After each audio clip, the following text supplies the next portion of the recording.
पर I think बहुत अच्छी चीज़ ये है कि आपने अपने स्कोर को बहुत ज़्यादा ऊपर नीचे नहीं होने दिया। अभी भी आप एक बहुत अच्छे स्कोर के साथ हैं। मतलब आपका मेरे हिसाब से ऐसा होता है कि आप जो सब्जेक्ट मतलब सुबह सबसे पहले जो काम करते हो ना वही आपका मतलब डे डिसाइड करता है। बट अगर थोड़ा बहुत लो आता है तो मतलब कुछ इम्प्रूवमेंट है, आपने कुछ खराब काम करा होगा जिसके कारण अच्छा नहीं आ पाया, कहीं टाइम वेस्ट करा है। अच्छा, आपकी एज ग्रुप के बच्चों के पास ना डिस्ट्रैक्शंस के बहुत सारे साधन हैं, कह सकते हैं। मोबाइल फ़ोन जिसमें सबसे मेजर है, और उसके बाद में अगर बहुत अच्छे फ्रेंड्स बन गए तो घूम ही जा रहे हैं। हम पता चले हम क्लास के बाद घूम रहे हैं या हमें टाइम मिल गया थोड़ा एक्स्ट्रा उसमें घूम रहे हैं।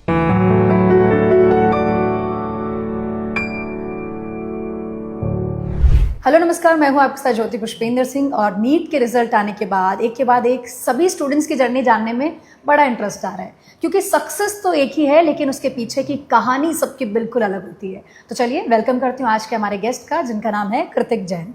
कृतिक, स्वागत है आपका। Thank you ma'am. Kritik, after result की खुशी कैसी है? फैमिली में कैसा माहौल है? सब बहुत ही खुश है एकदम। सब एक्सपेक्ट तो यही कर रहे थे, जितने मार्क्स आ रहे थे उस हिसाब से। तो सही चल रहा है सब। ओके, फैमिली में कौन कौन है और कौन क्या करता है? फैमिली में मेरे पेरेंट्स रहते हैं, मेरी दादी है और मेरी 2 बड़ी बहनें हैं। पापा क्या करते हैं? पापा बिजनेसमैन है, मेडिकल होलसेलर का काम है। ओके। एलन के साथ कब से हो, कितना समय हो चुका है? मैं एलन में 8th क्लास से हूँ। 2021 से ज्वाइन करा हुआ है एलन मैंने। 8th क्लास से हो हाँ। आप? कितना समय? आई थिंक 5 साल हो गए। हाँ, 5 ईयर क्लास में। इतना अर्ली कैसे ज्वाइन किया? किसने गाइड किया था? एक्चुअली मेरी जो बहन है वो भी MBBS ही परस्यू करी है और उसने भी एलन से ही करा था। तो उनने एडमिशन लिया था 2020 के अराउंड। तो उसके बाद 2021 में मुझे कुछ प्री फाउंडेशन कोर्स करना था, क्योंकि मेरे पेरेंट्स को ऐसा लगता था कि जल्दी प्रिपेयर करेंगे तो थोड़ी हेल्प, एक एज मिलती है कॉम्पिटिटिव एग्जाम्स में, जेईई और नीट में। तो उनने मेरा पहले एडमिशन करा दिया। ओके, तो आई थिंक ये आपके लिए जो रास्ता है एलन वाला और नीट वाला, वो दीदी के थ्रू खुल गया है। हाँ। दीदी फिलहाल कौन से कॉलेज में है? वो जामनगर मेडिकल कॉलेज में है। क्या बात है, बहुत सारी गाइडेंस मिली होगी आपको दीदी से। हाँ। नोट्स काम आए दीदी के? हाँ, थोड़े बहुत। ओके। अच्छा, दोनों बहनें बड़ी हैं आपसे? हाँ। बहुत डांट खाई है कभी या बहुत प्यार मिला है छोटे भाई वाला? नहीं, छोटे में तो लड़ाई वड़ाई भी बहुत हुई है। अभी थोड़ा सही है। अभी थोड़ा सही है। ओके। अच्छा, अपनी जर्नी को कैसे देखते हो? बहुत ही मतलब अनएक्सपेक्टेड, मतलब इतना लगा नहीं मैं इतना मेहनत कर लूँगा, ये सब पुल थ्रू कर लूँगा, पर आज सब कुछ देख रहा हूँ तो बहुत अच्छा लगता है। नीट के अलावा भी कोई एग्ज़ाम दिया है नेशनल लेवल का आपने? हाँ, मतलब टैलेंट टेक्स और भी नॉर्मल SOF ओलंपियाड्स और ये सब दिए हैं। स्पोर्ट्स में क्या करना पसंद है? स्पोर्ट्स में मैं क्रिकेट खेलता हूँ, मतलब क्रिकेट बहुत अच्छा लगता है। तो जब भी IPL और ये सब होता है तो देखते हो टीवी? हाँ, मतलब नीट से पहले तो मैं ज़रूर देखता था। मतलब पूरा मैच तो नहीं देख पाता था, पर थोड़ा बहुत देखता था। नीट प्रिपरेशन के दौरान मैं सिर्फ मतलब ऑलमोस्ट स्कोर कार्ड ही देखने लग गया था। ओके। अच्छा, इतना अच्छा स्कोर करने के लिए कृतिक कितनी मेहनत लगती है? आपने रोज़ कितने घंटे पढ़ाई करी? कैसे अपना रूटीन डिसाइड किया? देखिए, रूटीन तो सबका मेरे हिसाब से अपना अपना होता है और जो सबको बेस्ट सूट करता है वो ही करना चाहिए। मेरा रूटीन तो ऐसा था, क्लासेस मेरी 2 से 8 होती थी, तो 6 घंटा एकदम क्लासेस लेके मैं घर आ जाता था। मेरे को ट्रैवलिंग में थोड़ा आधा घंटा लगता था, क्योंकि मेरा घर थोड़ा दूर था। तो 8:35-45 तक मैं घर पे पहुँच जाता था। फिर 9:30 तक मैं खाना वाना खा के सब कुछ रेडी हो जाता था। एंड 10 मतलब आधे घंटे में जो भी क्लास में पढ़ा है वो थोड़ा बहुत ब्रीफ में देख के सो जाता था। एंड सुबह 4 से 5 बजे, मतलब डिपेंडिंग कितना पढ़ना है आपको, ज़्यादा मॉर्निंग में पढ़ना पसंद करते हो? हाँ, 4 से 5 बजे उठ के मैं चालू करता था सबसे पहले फिजिक्स, क्योंकि मतलब मैंने ट्राई करा था बायो पढ़ने का, पर फिर उस टाइम नींद और आने लग जाती थी बायो पढ़ते। क्योंकि बायो में याद करना पड़ता है। हाँ। तो बोर हो जाते हैं। मतलब आपका मेरे हिसाब से ऐसा होता है कि आप जो सब्जेक्ट मतलब सुबह सबसे पहले जो काम करते हो ना वही आपका मतलब डे डिसाइड करता है।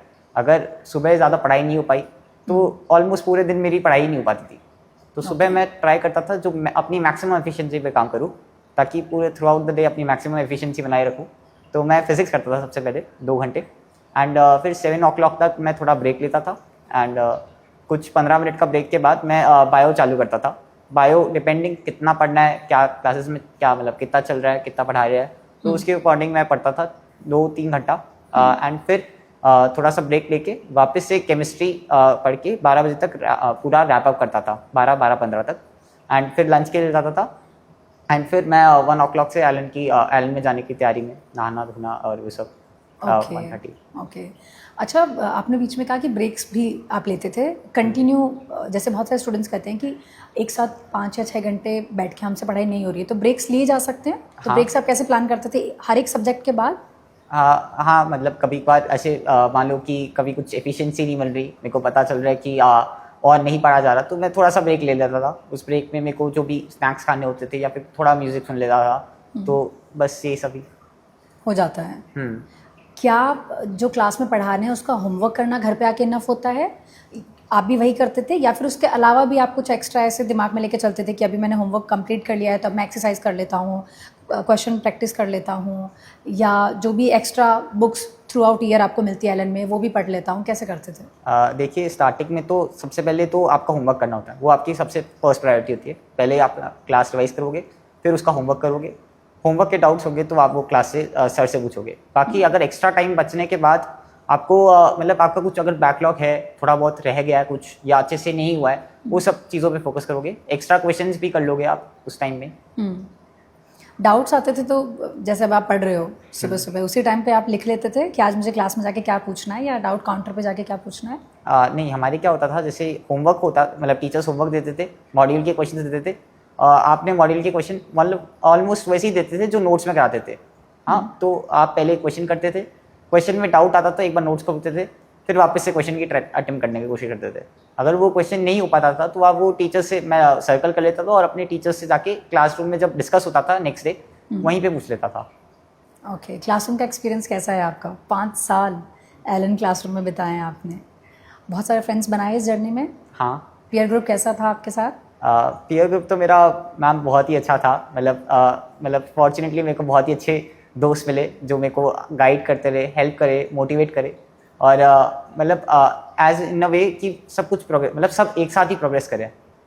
ओके, एक दूसरे की गलतियों से भी सीखते हैं? हाँ, ऑब्वियसली।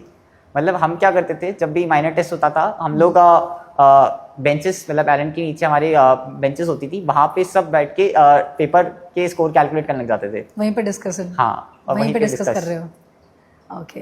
अच्छा, आई थिंक टेस्ट के बाद में टीचर्स के साथ भी एक मीटिंग होती है। उस मीटिंग में क्या कुछ डिस्कशंस होते हैं टीचर के साथ, और उससे क्या इम्प्रोवाइज करने का मौका मिलता है एक स्टूडेंट को? मतलब कभी कभार क्या होता था, जैसे कुछ ऐसी गलतियाँ होती थी जो आप मतलब आइडेंटिफाई नहीं कर पा रहे, वो आपके टीचर्स आइडेंटिफाई करके बता देते हैं कि आप ऐसा क्या कर रहे हो। वो 1-to-1 मीटिंग में ही हो पाता है, वो क्लासरूम में आप डिस्कस करोगे तो इतना ज़्यादा बेनिफिशियल नहीं होगा। आप 1-to-1 मीट करोगे तभी टीचर से डिस्कस हो पाता है। कभी कभार सर देख के बताते हैं कि आपके इस सब्जेक्ट में जो क्या बोल सकते हैं, कंसिस्टेंटली लो स्कोर आ रहा है, तो वो देख के बता सकते थे कि आप क्या इम्प्रूव करो, बायो थोड़ा टाइम बढ़ा दो, कैसे अटेम्प्टिंग में क्या प्रॉब्लम है, वो सब देख के सॉल्व करने में हेल्प करते थे। ओके। मॉक टेस्ट देने में मज़े आते हैं? क्योंकि हमने स्टूडेंट से सुना है कि उन्हें बेहतर आइडिया मॉक टेस्ट के बाद ही लगता है। मैं कितना अच्छा पढ़ाई कर रहा हूँ और उसकी परफॉर्मेंस मेरी क्या चल रही है, वो मॉक टेस्ट से आइडिया लगता है? हाँ, ऑब्वियसली। मतलब आपको जैसे एलन हर 21 दिन में एक माइनर टेस्ट ऑर्गेनाइज करता है, वो आपका बस फीडबैक होता है कि मतलब आपने 21 दिन में क्या कैसे तैयारी करी, जो पढ़ाया क्लास में आपने सही में पढ़ा, कैसे करा, वो फीडबैक बताता है आपको। अगर आपका अच्छे मार्क्स आ रहे हैं तो yes, you are doing great, but अगर थोड़ा बहुत लो आता है तो मतलब कुछ इम्प्रूवमेंट है, आपने कुछ खराब काम करा होगा जिसके कारण अच्छा नहीं आ पाया, कहीं टाइम वेस्ट करा है, तो वैसे है। अच्छा, आपकी एज ग्रुप के बच्चों के पास ना डिस्ट्रैक्शंस के बहुत सारे साधन है, कह सकते हैं। मोबाइल फ़ोन जिसमें सबसे मेजर है, और उसके बाद में अगर बहुत अच्छे फ्रेंड्स बन गए तो घूम ही जा रहे हैं, हम पता चले हम क्लास के बाद घूम रहे हैं या हमें टाइम मिल गया थोड़ा एक्स्ट्रा उसमें घूम रहे हैं। तो कैसे इन चीज़ों को कम करना चाहिए? जैसे मैं तो पर्सनली मैं घर पे ही रहता था, तो वहाँ पे मेरे पास कॉन्स्टेंटली एकदम मॉनिटरिंग के लिए मेरी बहनें, मेरे पेरेंट्स रहते थे, मेरी दादी रहती थी, वो मेरे को कॉन्स्टेंटली मतलब मॉनिटर कर रहते थे कि मतलब क्या कर रहे हो, कहाँ जा रहे हो, किससे बात कर रहे हो। तो एक वहीं पे रिस्ट्रिक्शन आता था कि आप ऐसा ज़्यादा नहीं करो। जैसे अगर मान लो कभी मैं कुछ ज़्यादा ही मतलब पढ़ाई नहीं, 1-2 घंटे ऐसे ही चले गए, तो मेरे पेरेंट्स मेरे को एकदम बोलते थे कि आप जाओ पढ़ो, तो वैसे रहता था। बाकी मेरे दोस्त तो बहुत ही अच्छे थे, वो खुद भी बहुत ही पढ़ते थे, एंड बात भी होती तो पढ़ाई की करते थे सिर्फ ऑलमोस्ट। मतलब सारी बातें पढ़ाई के अराउंड ही हो रही है। हाँ। ओके, इसीलिए कहते हैं कि दोस्त हमेशा सोच समझ के चूज़ करने चाहिए। ओके अच्छा, क्लासरूम में कभी मस्ती भी की है? कृतिक ने बहुत शैतानियाँ करी है? ना मतलब बहुत तो नहीं, पर थोड़ी बहुत तो कर रही है। एलन, क्लासरूम में एक फैकल्टी का अपने स्टूडेंट्स के साथ कैसा बॉन्ड होता है? क्योंकि जैसे आपने कहा कि मैं जब सुबह पढ़ता था तो मैं बायो से स्टार्ट नहीं करता था क्योंकि मैं बोर हो जाता था। वैसे ही अगर कोई ऐसे पढ़ा रहा हो कि आप बोर हो रहे हो तो आपको मज़ा नहीं आएगा। तो हमने मोस्टली देखा है हमारे फैकल्टीज़ बड़े इंटरेक्टिव वे में स्टूडेंट्स के साथ अपना कोई भी हार्ड से हार्ड क्वेश्चन ही क्यों ना हो वो अच्छे से सॉल्व करा दे रहे हैं। तो कैसा माहौल होता है और एक फैकल्टी से एक स्टूडेंट का बॉन्ड कैसे बन जाता है? जैसे आप बता रहे थे, जैसे कोई टॉपिक आ जाता है बहुत ही बोरिंग होता है, बायो में स्पेशली ऐसे नींद आने लग जाती है। तो ऐसे हमारे टीचर्स ऐसे नहीं होते थे, मतलब कॉन्स्टेंटली बस पढ़ाई जा रहे। मतलब सर को पता चल जाता कि कहाँ बच्चे थोड़ा अब बोर हो रहे हैं, तो उस टाइम सर थोड़ा बहुत रोक के थोड़ा हंसी मजाक कर लेते थे, जिससे सब लोग थोड़ा बहुत मूड लाइट अप हो जाता सबका ही। तो फिर वापस से वहीं पे रिज्यूम करते थे पढ़ाई। तो ऐसे एकदम ही बोर नहीं होने वाली हालत में तो नहीं होते थे हमारे सर। ओके कभी बैकलॉग रहा है आपका? हाँ, मतलब 11th में थोड़ा बहुत हो गया था। 11th में किस वजह से हो जाता है वैसे बैकलॉग? क्लासेस मिस किए आपने? एक्चुअली मेरे को डेंगू हो गया था उस टाइम, तो 10 दिन की क्लासेस मेरी मिस हो गई थी। तो फिर उसको करने के लिए तो सबसे पहले तो मैं करंट पे फोकस करा, एक बार भूल गया जो हो रहा है कि हो रहा है वो एक बार भूल गया, करंट पे फोकस करा, करंट पे एक बार थोड़ी ग्रिप बनाई, क्योंकि 10 दिन के बाद फॉर्चुनेटली मेरे तो ऑलमोस्ट सारे नए चैप्टर्स चालू हो रहे थे, बीच में से कुछ चालू नहीं हो रहा था। तो वो मैंने सबसे पहले करंट पे फोकस करा। फिर जैसे जैसे मेरे को टाइम मिला, क्योंकि वो ऑलमोस्ट एंड पे हुआ था, जो मैं बीमार हुआ था ऑलमोस्ट एंड पे हुआ था, तो एंड तक आते आते ऑलमोस्ट सिलेबस कंप्लीट हो जाता है आपका। तो आपको थोड़ा बहुत एक्स्ट्रा टाइम मिल जाता है, क्लासेस कम हो जाती है तो आपको एक्स्ट्रा टाइम मिल जाता है बाकी सिलेबस करने का, जो बच गया है वो करने का। तो उस बचे हुए टाइम में मैं जो टॉपिक्स छूट गए थे अपने टीचर्स की हेल्प से और थोड़ा बहुत खुद से कर करके सॉल्व करा और लास्ट तक ख़त्म कर लिया था पूरा बैकलॉग। ओके 12th जब स्टार्ट हुई तो क्या कुछ चल रहा था दिमाग में? क्योंकि बोर्ड एग्ज़ाम भी है, स्टूडेंट्स को वो भी रहता है कि उसमें भी अच्छा परफॉर्म करना है, नीट भी है, वो भी फर्स्ट अटैम्प्ट में ही हमें क्लियर करना है। कैसे बैलेंस किया आपने? देखो, स्टार्टिंग में तो सोचने में तो सबको ही टफ लगता है, मुझे भी टफ लग रहा था कि बोर्ड्स भी है इस साल और ये कैसे है, पर हमारे सर ऐसे गाइड करते हैं, तुम तो बस पढ़े जाओ, तुम चिंता मत करो, एकदम जो होगा सब कुछ सही होगा अगर तुम पढ़ोगे। तो हम बस थ्रू आउट द ईयर पढ़ते गए, फोकस करते हुए, और सर वो हमारे यही गाइड करते हैं कि 12th के सिमिलर ही कोर्स आएगा और नीट में जो आएगा वो आप पढ़ा रहे, मतलब नीट के सिमिलर ही कोर्स आएगा बोर्ड्स में भी, तो आप वो कर लोगे। 12th का रिजल्ट आ चुका है, क्या है स्कोर अभी आपका? मेरे 97.6% है। नाइस, बहुत अच्छा परफॉर्म किया आपने। ओके अच्छा, रिवीजन की आपकी क्या टेक्निक्स हैं जो बाकी स्टूडेंट्स को भी हेल्प हो जाए, कि आप कैसे रिवाइज करते थे? अब हर बार तो ऐसा नहीं हो सकता कि अपन पूरा एक साथ सिलेबस पढ़ लें एग्ज़ाम से पहले, पॉसिबल नहीं है। तो कैसे नोट्स बना रखे थे, कैसे प्रिपेयर करते थे एग्ज़ाम से पहले? जैसे फिजिक्स और फिजिकल केमिस्ट्री ऑलमोस्ट सेम जैसे है, फॉर्मूलाज और ये सब, तो उसके अंदर आप बेसिकली वो चीज़ें हाईलाइट कर लेता, मतलब नोट्स बन गए, उन नोट्स में ही हाईलाइट कर लेता था कि ये कंसेप्ट है, मतलब डायरेक्ट ब्रीफ में देखने के लिए ऐसा हो जाता था। लास्ट तक मतलब आप आते आते लास्ट तक तो इतने बार रिवीजन कर लोगे कि हर मतलब आप एक चैप्टर में कम से कम 10 मिनट 20 मिनट ज़्यादा मैक्स टू मैक्स फिजिक्स और फिजिकल केमिस्ट्री के इतने टाइम में पूरे रिवाइज कर लोगे, ऐसा होता था। बाकी ऑर्गेनिक केमिस्ट्री तो बस रिविजन से पूरा निर्भर करती है, जितनी बार रिवाइज करोगे उतनी बार होगा। आपने कितनी बार पढ़ा? ऑर्गेनिक केमिस्ट्री काउंट ही नहीं है, मतलब इतनी बार पढ़ लिया था पूरा, ऐसा था कि मैं पूरी ऑर्गेनिक केमिस्ट्री 2 घंटे में कर सकता था, 11th 12th कंबाइंड सब कुछ। ओके ठीक है, और बाकी सब्जेक्ट्स?